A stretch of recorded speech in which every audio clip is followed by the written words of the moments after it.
If I came to your house and asked you literally for your last cup of water and your last cup of bread that you had in your house, that you had nothing else other than this, and I asked you to give it to me, and if you did, God would take care of all your needs, would you give it to me?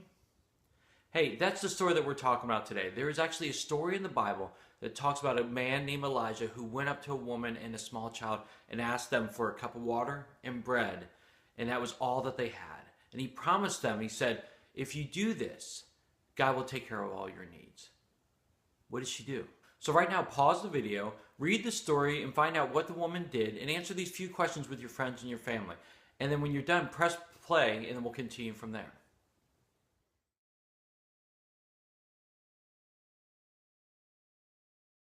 This story is truly fascinating to me because there was a huge drought going on right now, and it had not rained, and there was limited food and water in all of the land. And this lady had to trust God to provide for her. Was she going to trust God, or was she going to keep the last bit of food for herself? Well, she trusted God, and she benefited from it. And the great thing about it is that we can do the same thing. We can give of what we have when we trust God. And it kind of goes along with our bottom line for the day. It says this: ask God for what you need to lend a hand. There are many times that we want to help and we want to do a good thing, but we don't have the supplies, or we don't have all the necessary resources.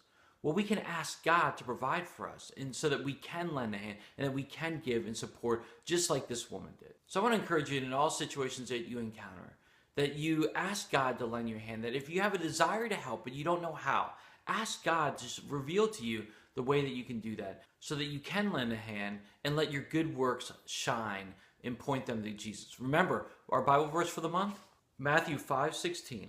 Let your light shine so that others can see it. Then they will see the good things you do, and they will bring glory to your Father who is in heaven.